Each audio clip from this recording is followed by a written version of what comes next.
Hello friends, बुकीपीडिया पर आप सभी का स्वागत है। आज हम बात करने वाले हैं the Silva mind control method by जोसे सिल्वा।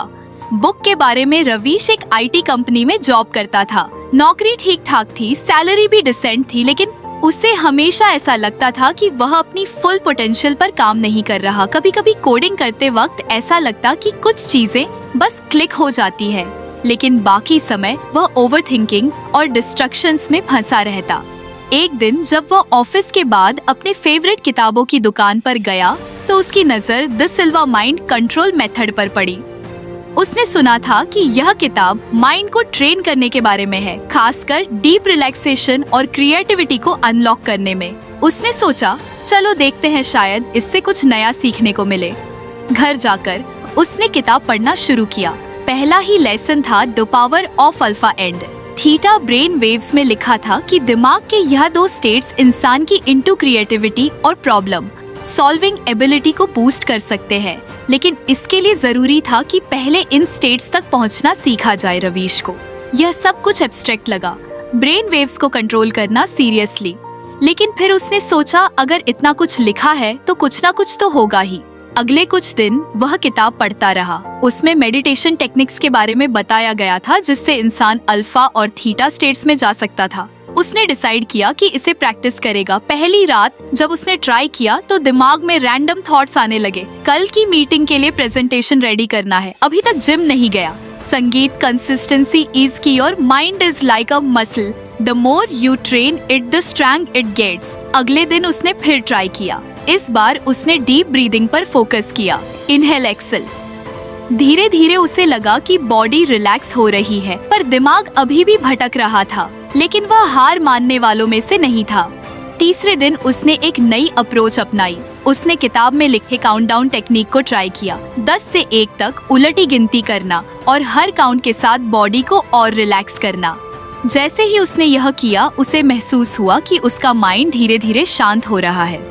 वह पूरी तरह अवेयर था, लेकिन बॉडी एकदम लाइट लग रही थी। कुछ मिनटों बाद उसे एक अजीब सा सेंसेशन हुआ, जैसे वह जागा हुआ भी था और सो भी रहा था। वह अल्फा स्टेट में था। अगली सुबह जब उसने काम पर जाना शुरू किया तो उसे एक सबल चेंज महसूस हुआ। कोडिंग करते वक्त वह ज्यादा फोकस था। पहले जो कॉम्प्लेक्शन कर रहे थे, अब जैसे खुद बखुदा जैसे माइंड क्लियर हो रहा है। शायद यह वाकई काम करता है। अब उसने इसे डेली प्रैक्टिस में डाल लिया। हर रात सोने से पहले वह 10 मिनट यह एक्सरसाइज करता। कुछ दिनों बाद उसने महसूस किया कि उसकी ईंटू तेज हो रही है। कई बार ऐसा होता कि किसी इशू पर बिना ज्यादा सोचे उसे सल्यूशन समझ आ जाता। एक दिन ऑफिस में एक बड़ी प्रॉब्लम आ गई। क्लाइंट की साइट डाउन हो गई थी और टीम के किसी को समझ नहीं आ रहा था कि इशू कहाँ है। हर कोई पैनिक मोड में था। रवीश ने खुद को कालम किया और अपनी अल्फा स्टेट एक्टिवेट करने की कोशिश की। उसने डीप ब्रीदिंग के दिमाग को रिलैक्स किया और बिना ओवरथिंकिंग के इशू को एनालाइज किया। कुछ ही मिनटों में उसे समझ आ गया कि डेटाबेस में एक छोटे से कोड चेंज की वजह से बग आया था। उसने तुरंत सोल्यूशन अप्लाई किया और साइट वापस लाइव हो गई। बॉस उसके पास आया और बोला, ग्रेट जॉब रवीश, तुम्हारी प्रॉब्लम सॉल्विंग स्किल्स दिन ब दिन इम्प्रूव हो रही है। रवीश ने मुस्कुराते हुए कहा, थैंक्स, बस कुछ माइंड कंट्रोल कर रहा हूँ। अब उसे समझ आ गया था कि माइंड की रियल पावर क्या है, और यह तो बस शुरुआत थी। रवीश की जिंदगी में सूक्ष्म लेकिन स्पष्ट परिवर्तन आने लगे थे। अल्फा स्टेट में जाने की प्रैक्टिस उसने जारी रखी और अब उसे महसूस हो रहा था कि उसका फोकस बढ़ गया है। पहले कोडिंग करते वक्त जो चीजें उसे टफ लगती थीं, अब वह उन्हें ज्यादा क्लैरिटी से देख पा रहा था। लेकिन एक चीज थी जो उसे अभी भी बॉदर कर रही थी, उसकी करियर ग्रोथ। वह कई सालों से उसी कंपनी में था और लद उसे काम पसंद था। उसे लगता था कि वह स्टैग्नेंट हो गया है। प्रमोशन कब मिलेगा? क्या मुझे कोई नई अपॉर्चुनिटी देखनी चाहिए? यह सवाल बार बार उसके दिमाग में घूमते रहते। एक रात जब वह सिल्वा माइंड कंट्रोल मेथड पढ़ रहा था तो उसे अगला लेसन मिला, विजुअलाइजेशन एंड मेंटल इमेजरी। इस चैप्टर में लिखा था कि अगर इंसान किसी चीज को स्ट्रॉन्ग इमेजिन करता है, उसे डिटेल में विजुअलाइज करता है, तो दिमाग उस चीज को सच मानने लगता है और फिर सबकॉन्शियस माइंड उसी डायरेक्शन में काम करना शुरू कर देता है। रवीश को ये कॉन्सेप्ट इंटरेस्टिंग लगा। उसने सोचा, अगर यह सच में काम करता है तो इसे ट्राई करने में क्या नुकसान है। अगली रात उसने मेडिटेशन के बाद विजुअलाइजेशन की प्रैक्टिस करने की कोशिश की।